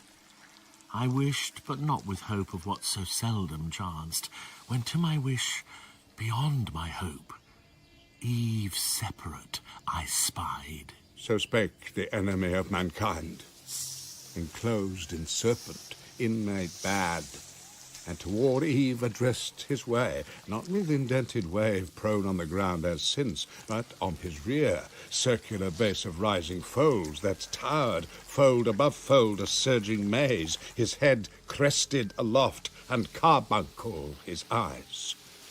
With burnished neck of verdant gold, erect amidst his circling spires that on the grass floated redundant. Pleasing was his shape and lovely, with tract oblique at first, as one who sought access, but feared to interrupt, sidelong he works his way, as when a ship by skilful steersman wrought nigh river's mouth or foreland, where the wind veers oft, as oft so steers and shifts her sails, so varied he, and of his tortuous train curled many a wanton wreath in sight of Eve to lure her eye. She busied heard the sound of rustling leaves, but minded not, as used to such disport before her through the field, from every beast. He, bolder now, uncalled before her stood, but as in gaze admiring, oft he bowed his turret crest and sleek enamelled neck, fawning, and licked the ground whereon she trod. His fraudulent temptation thus began. Fairest resemblance of thy Maker, fair, thee all things living gaze on, all things thine by gift, and thy celestial beauty adore with ravishment beheld, their best beheld where universally admired. But here, in this enclosure wild, these beasts among, beholders rude, and shallow to discern half what in thee is fair, one man except, who sees thee, and what is one? Who shouldst be seen a goddess among gods, adored and served by angels numberless. What may this mean? Language of man pronounced by tongue of brute, and human sense expressed. Thee, serpent, subtlest beast of all the field I knew, but not with human voice endued. Redouble then this miracle, and say, how camest thou speakable of mute? And how to me so friendly grown above the rest of brutal kind that daily are in sight? I was at first, as other beasts that graze the trodden herb, of abject thoughts and low, as was my food, nor aught but food discerned or sex, and apprehended nothing high, till on a day, roving the field, I chanced a goodly tree, far distant to behold, loaden with fruit of fairest colours mixed, ruddy and gold. Oh. I nearer drew to gaze, when from the boughs a savoury odour blown, grateful to appetite, more pleased my sense than smell of sweetest fennel, or the teats of ewe or goat dropping with milk at even. To satisfy the sharp desire I had of tasting those fair apples, I resolved not to defer. Hunger and thirst, at once powerful persuaders, quickened at the scent of that alluring fruit, urged me so keen, About the mossy trunk I wound me soon, where plenty hung tempting so nigh, to pluck and eat my fill. I spared not, for such pleasure, till that hour at feed or fountain never had I found.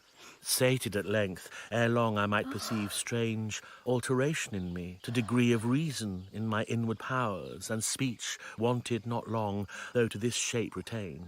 Thenceforth to speculations high or deep I turned my thoughts, and with capacious mind considered all things visible in heaven or earth or middle, all things fair and good. But all that fair and good in thy divine semblance, and in thy beauty's heavenly ray united I beheld. No fair to thine equivalent or second, which compelled me thus, though importune perhaps, to come and gaze and worship thee, of right declared sovereign of creatures, universal dame. Serpent, thy overpraising leaves in doubt the virtue of that fruit in thee first proved. But say, where grows the tree? From hence how far? Empress, the way is ready, and not long, beyond a row of myrtles on a flat fast by a fountain, one small thicket past of blowing myrrh and balm. If thou accept my conduct, I can bring thee thither soon. Oh, lead then, said Eve.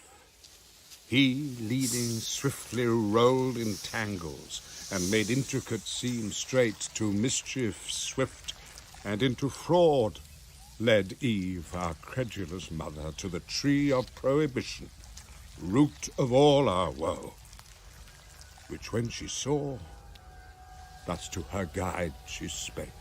Serpent, we might have spared our coming hither, fruitless to me, though fruit be here to excess, the credit of whose virtue rests with thee, wondrous indeed, if cause of such effects. But of this tree we may not taste nor touch. God so commanded, and left that command sole daughter of his voice. The rest we live law to ourselves. Our reason is our law. Indeed? Hath God then said that of the fruit of all these garden trees ye shall not eat? Yet lords declared of all in earth or air.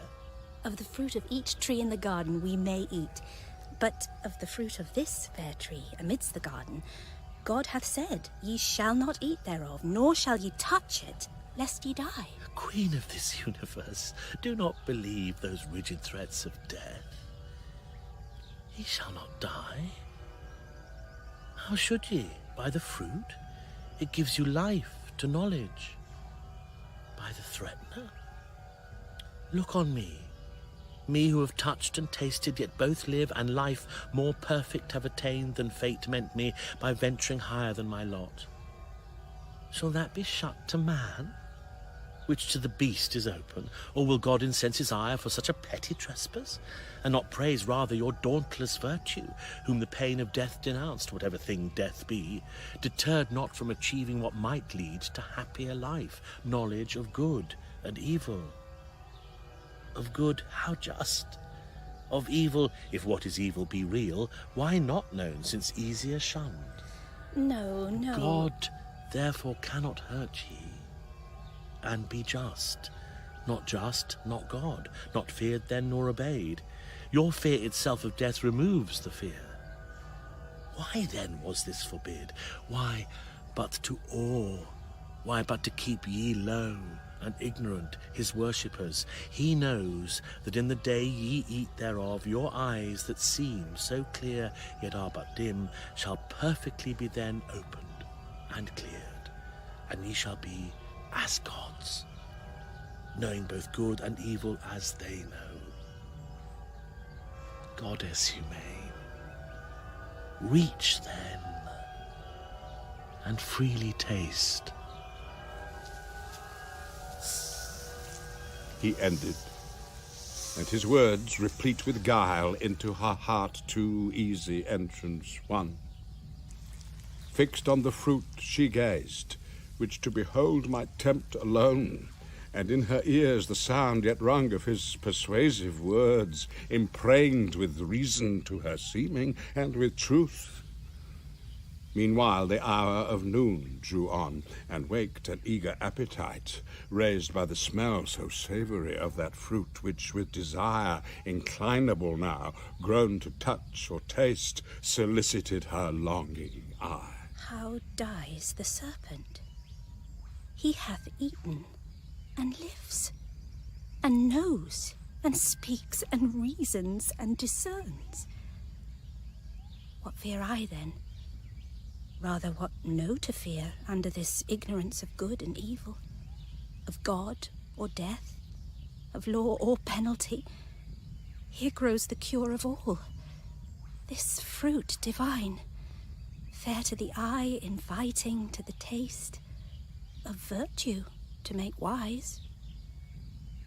What hinders then to reach and feed at once both body and mind? Back to the thicket slunk the guilty serpent. Ah!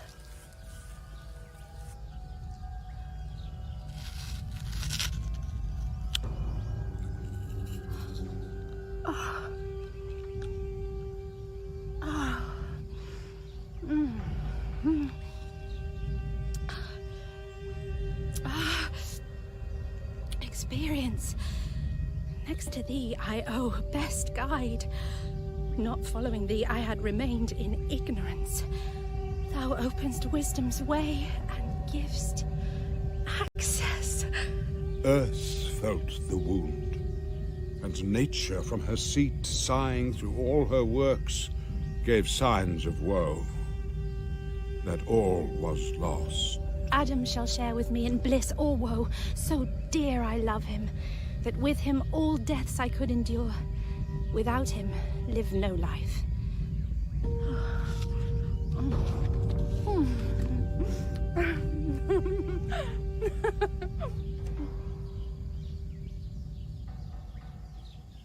Adam, the while waiting desirous her return, had wove of choicest flowers a garland to adorn her tresses, and her rural labours crown, as reapers oft are wont, their harvest queen.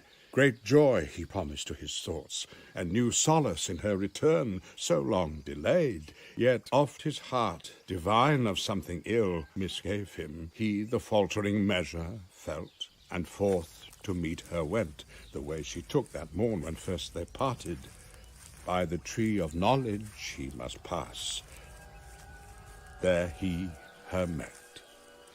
Scarce from the tree returning, in her hand a bough of fairest fruit, that downy smiled, new gathered, and ambrosial smell diffused. Hast thou not wondered, Adam, at my stay? Thee I have missed and thought it long. This tree is not, as we are told, a tree of danger tasted, nor to evil unknown opening the way, but of divine effect, to open eyes, and make them gods who taste, and hath been tasted such. The serpent, wise, or not restrained as we, or not obeying, hath eaten of the fruit, and is become not dead, as we are threatened, but thenceforth endued with human voice and human sense, reasoning to admiration, and with me persuasively hath so prevailed that I have also tasted. No. Yes, I have also tasted, and have also found the effects to correspond. Opener mine eyes, dim erst, dilated spirits, ampler heart. Thou therefore also taste, that equal lot may join us, equal joy as equal love. How art thou lost? How on a sudden, lost, defaced, deflowered, and now to death devote? Rather, how hast thou yielded to transgress the strict forbiddance? How to violate the sacred fruit forbidden? Some cursed fraud of enemy hath beguiled thee, yet unknown, and me with thee hath ruined. For with thee, certain my resolution is to die. How can I live without thee? Flesh of flesh, bone of my bone thou art, and from thy state mine never shall be parted. Bliss or woe. Adam, from whose dear side I boast me sprung, and gladly of our union hear thee speak, one heart, one soul in both, whereof good proof this day affords, declaring thee resolved, rather than death, or aught than death more dread shall separate us, linked in love so dear, to undergo with me one guilt, one crime, if any be, of tasting this fair fruit, whose virtue, for of good still good proceeds, direct or by occasion hath presented this happy trial of thy love, which else so eminently never had been known. I with thee have fixed my lot, certain to undergo like doom. If death consort with thee, death is to me as life. So forcible within my heart I feel the bond of nature draw me to my own. One flesh. To lose thee, or to lose myself. Not death, but life augmented, opened eyes, new hopes, new joys, taste so divine, that what of sweet before hath touched my sense, flat seems to this, and harsh. On my experience Adam freely taste, and fear of death deliver to the winds. So saying, she embraced him, and for joy tenderly wept, much won that he his love had so ennobled, as of choice to incur divine displeasure for her sake, or death. She gave him of that fair enticing fruit with liberal hand. He scrupled not to eat against his better knowledge, not deceived, but fondly overcome with female charm. As with new wine intoxicated both, they swim in mirth, and fancy that they feel divinity within them, breeding wings wherewith to scorn the earth. But that false fruit far other operation first displayed. Carnal desire inflaming, he on Eve began to cast lascivious eyes. She him as wantonly repaid. In lust they burn, till Adam thus 'gan Eve to dalliance move. Much pleasure we have lost, while we abstained from this delightful fruit, nor known till now true relish. Tasting. If such pleasure be in things to us forbidden, it might be wished, for this one tree had been forbidden 10. Oh. But come, so well refreshed, now let us play, as meet is after such delicious fare. For never did thy beauty, since the day I saw thee first and wedded thee, adorned with all perfections, so enflame my sense with ardour to enjoy thee. Fairer now than ever, bounty of this virtuous tree. Her hand he seized, and to a shady bank, thick overhead with verdant roof embowered, he led her, nothing loath. Flowers were the couch, pansies and violets and asphodel and hyacinth, earth's freshest, softest lamp.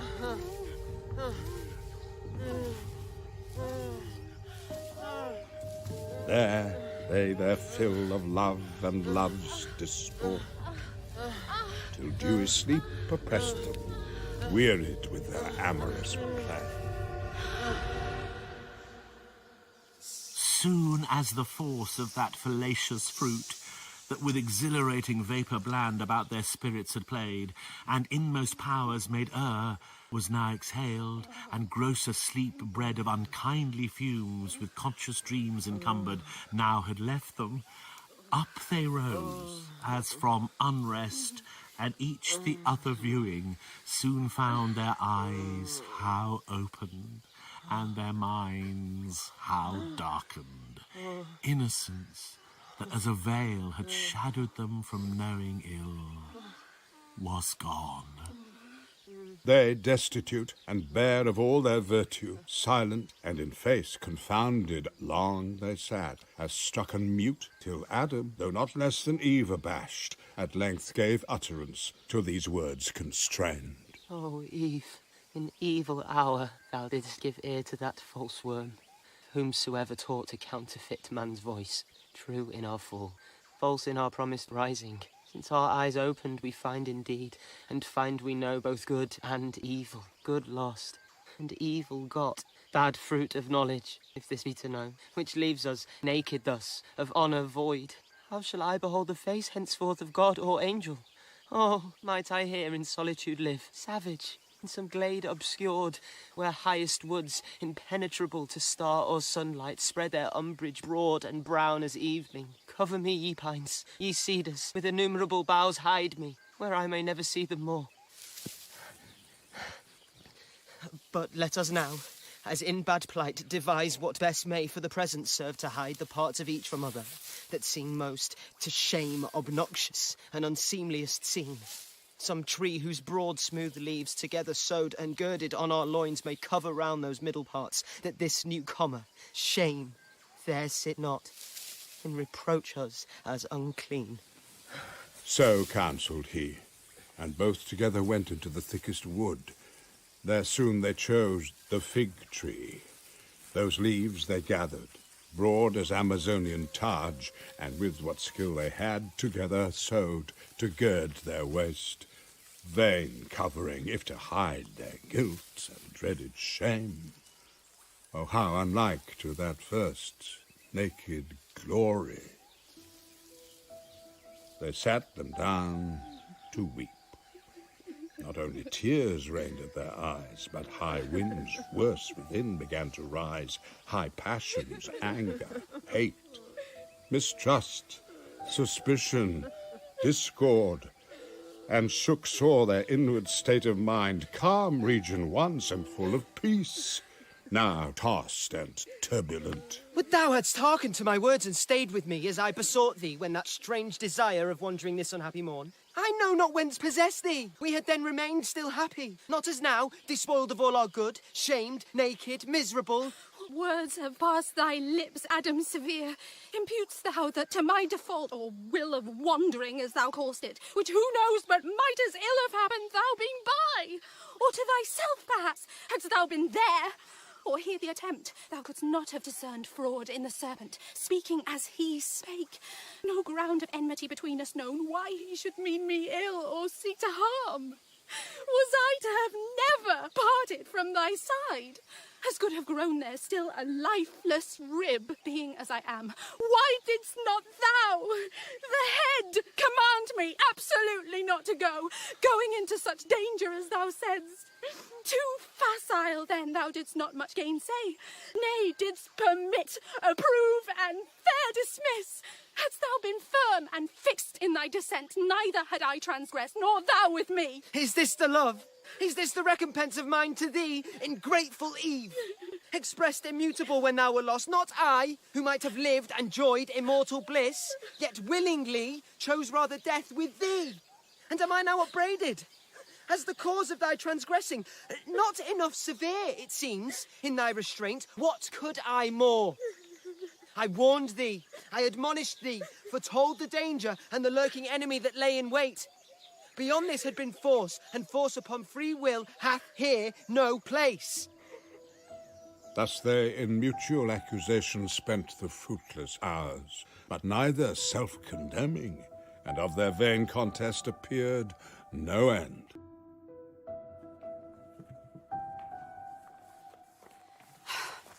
I barely slept last night.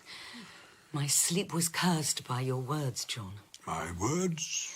Thus they in mutual accusation spent the fruitless hours, and of their vain contest appeared no end. Spent the fruitless hours, but neither self-condemning. Yes, is it not true? I know it in my heart. All that our parents squandered in that moment, we still suffer, and our world tears itself apart. Brother against brother. We must pick up the thread from yesterday. Where were we? Should we not act, John? Is God not calling us to act to heal this broken land? This is an act, Elizabeth. These words are, and I am called to make them. Christ is sent by his Father in heaven down to the garden to judge our ancient parents. Yes, but what was the line on your page? Now was the sun in western cadence low from noon, and gentle airs due at their hour to fan the earth now waked and usher in the evening cool, when he from wrath more cool came the mild judge and intercessor both to sentence man. The voice of God they heard, now walking in the garden, by soft winds brought to their ears while day declined. They heard, and from his presence hid themselves among the thickest trees, both man and wife, till God, approaching, thus to Adam called aloud. Where art thou, Adam? They heard, and from his presence hid themselves among the thickest trees. Where art thou, Adam? Come forth. He came, and with him Eve, more loath, though first to offend, discountenanced both and discomposed. Love was not in their looks, either to God or to each other, but apparent guilt and shame, and perturbation and despair, anger and obstinacy and hate and guile. I heard thee in the garden, and of thy voice, afraid, being naked, hid myself. My voice thou oft hast heard, and hast not feared, but still rejoiced. How is it now become so dreadful to thee, that thou art naked? Who hath told thee? Hast thou eaten of the tree whereof I gave thee charge thou shouldst not eat? The serpent me beguiled, and I did eat. Which when the Lord God heard, without delay to judgment he proceeded on the accused serpent. Because thou hast done this, thou art accursed above all cattle, each beast of the field. Upon thy belly grovelling thou shalt go, and dust shall eat all the days of thy life. Between thee and the woman I will put enmity, and between thine and her seed. Her seed shall bruise thy head, thou bruise his heel. And to the woman thus his sentence turned. Thy sorrow I will greatly multiply by thy conception. Children thou shalt bring in sorrow forth, and to thy husband's will thine shall submit. He over thee shall rule. On Adam last, thus judgment he pronounced. Cursed is the ground for thy sake. Thou in sorrow shalt eat thereof all the days of thy life. Thorns also and thistles it shall bring thee forth unbid, and thou shalt eat the herb of the field. In the sweat of thy face shalt thou eat bread, till thou return unto the ground. For thou out of the ground wast taken, know thy birth. For dust thou art, and shalt to dust return. So judged he man, both judge and saviour sent. O Christ, have mercy on us all.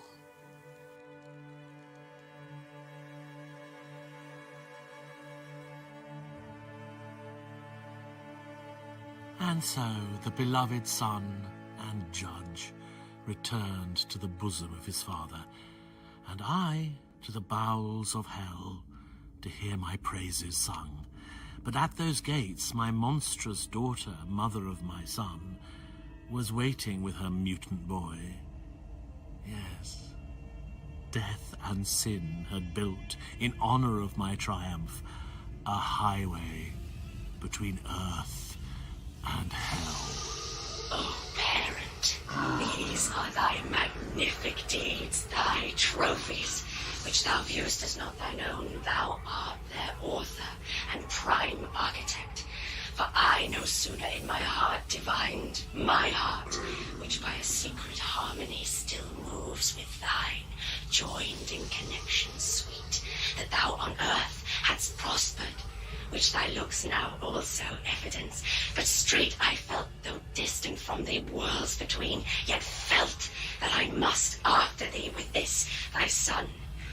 Such fatal consequence unites us three. Hell could no longer hold us in her bounds, nor this unvoyageable gulf obscure detain from following thy illustrious track. Thou hast achieved our liberty.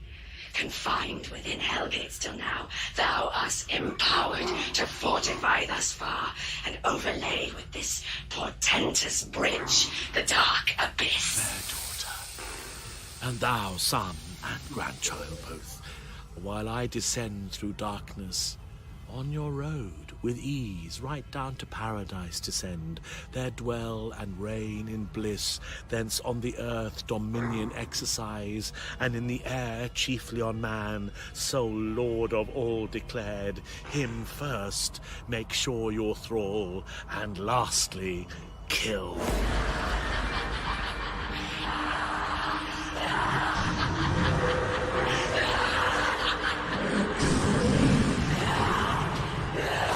So saying, he dismissed them. They with speed their course through thickest constellations held, spreading their bane. The blasted stars looked one, and planets struck, real eclipse then suffered.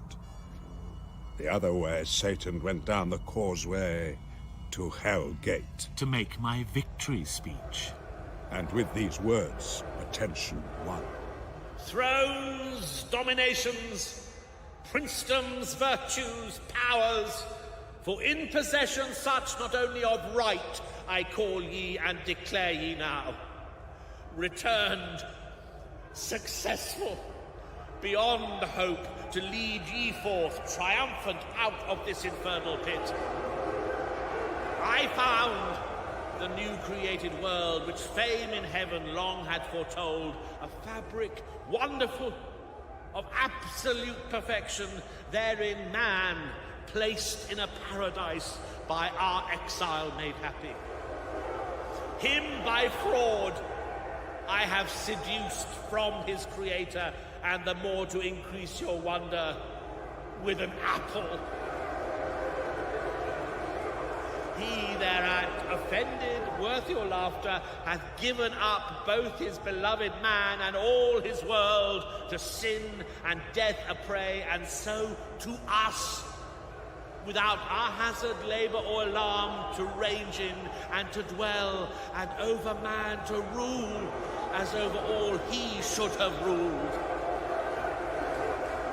True is, me also he hath judged, or rather me not, but the brute serpent, in whose shape man I deceived. That which to me belongs is enmity, which he will put between me and mankind. I am to bruise his heel, his seed, when is not set, shall bruise my head. A world who would not purchase with a bruise, or much more grievous pain. Ye have the account of my performance. What remains, ye gods? But up and enter now into full bliss. So having said, a while he stood expecting their universal shout and high applause to fill his ear, when contrary he hears on all sides from innumerable tongues a dismal universal hiss, the sound of public scorn. He wondered, but not long had leisure, wondering at himself now more. His visage drawn, he felt, too sharp and spare. His arms clung to his ribs, his legs entwining each other, till supplanted down he fell, a monstrous serpent on his belly prone. Reluctant, but in vain, a greater power now ruled him. Punished in the shape he sinned according to his due. He would have spoke, but hiss for hiss returned with forked tongue to forked tongue, for now were all transformed alike to serpents all as accessories to his bold riot. Dreadful was the din of hissing through the hall, thick swarming now with complicated monsters, head and tail, a crowd of ugly serpents.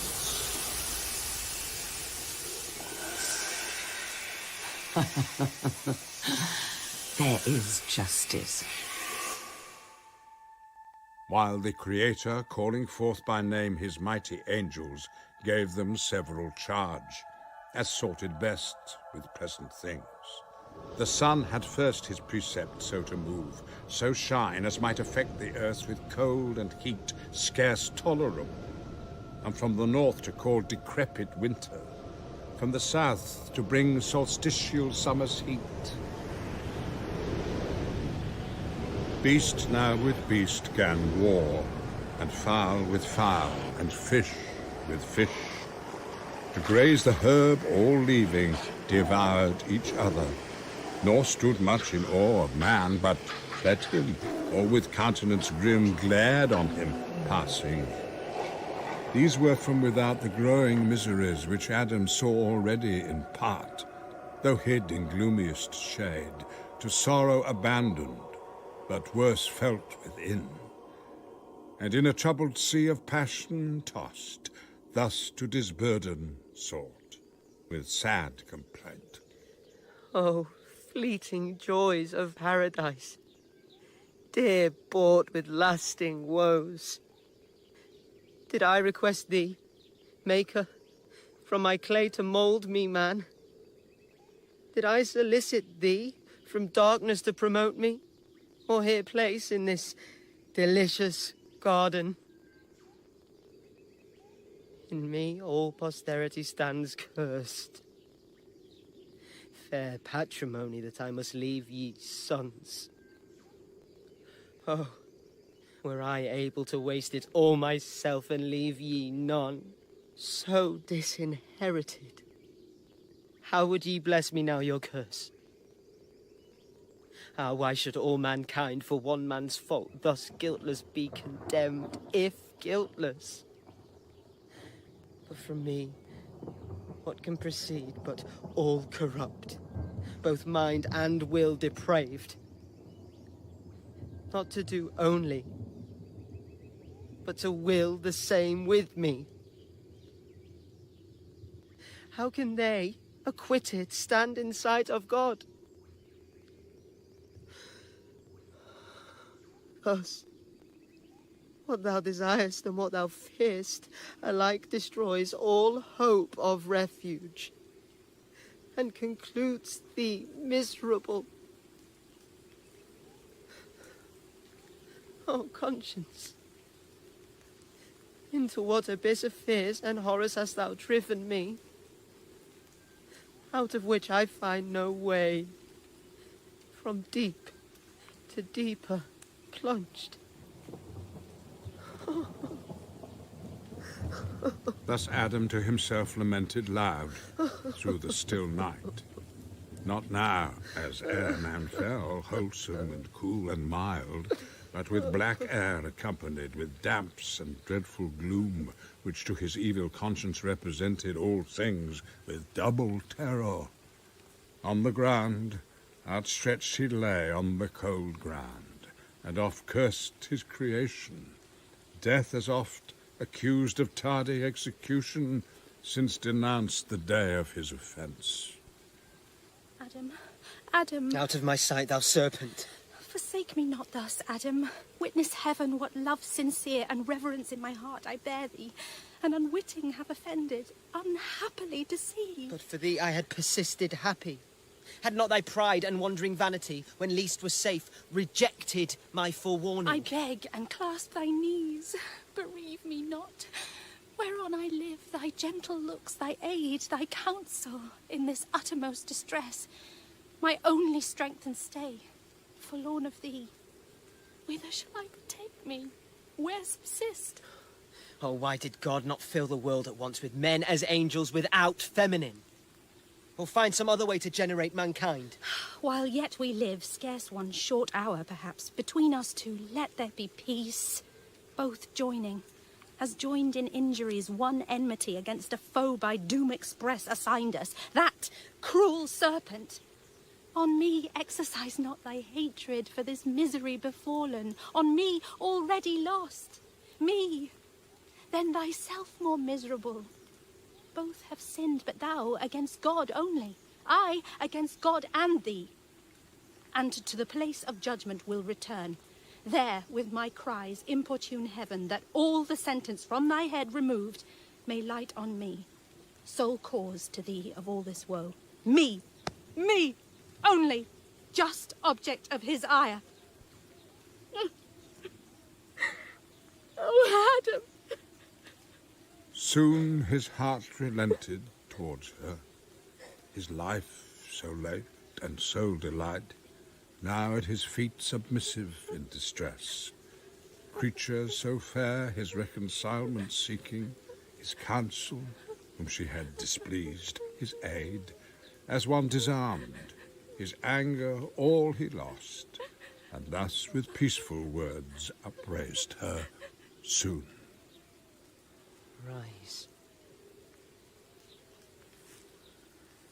Let us no more contend, nor blame each other, blamed enough elsewhere, but strive in offices of love, how we may lighten each other's burden in our share of woe. So spake our father penitent, nor Eve felt less remorse. They forthwith to the place repairing where he judged them, prostrate fell before him, reverent, and both confessed humbly their faults, and pardon begged with tears watering the ground, and with their sighs the air frequenting, sent from hearts contrite, in sign of sorrow unfeigned, and humiliation meek. Is that it? Our poor parents left in abject prayer? No, their Maker must now carry out his word. O sons, like one of us man is become to know both good and evil.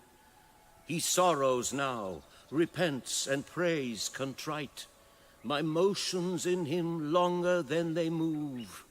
His heart I know how variable and vain self-left.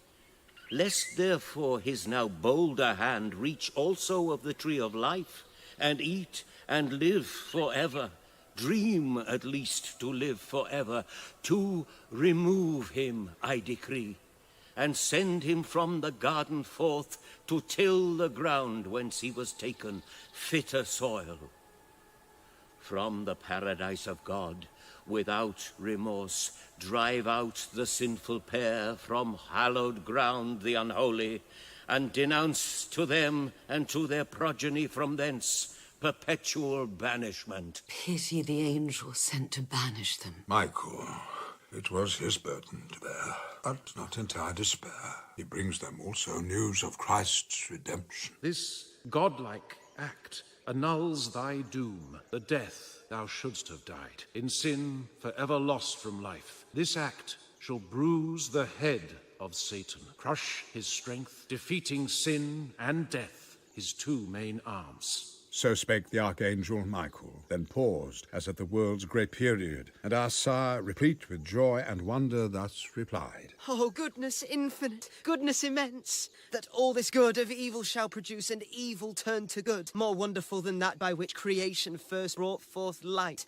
out of darkness. In either hand the hastening angel caught our lingering parents, and to the eastern gate led them direct, and down the cliff as fast to the subjected plain, then disappeared. They, looking back, all the eastern side beheld of paradise, so late their happy seat, waved over by that flaming brand, the gate with dreadful faces thronged and fiery arms. Some natural tears they dropped, but wiped them soon. The world was all before them, where to choose their place of rest, and Providence their guide. They hand in hand with wandering steps and slow through Eden took their solitary way.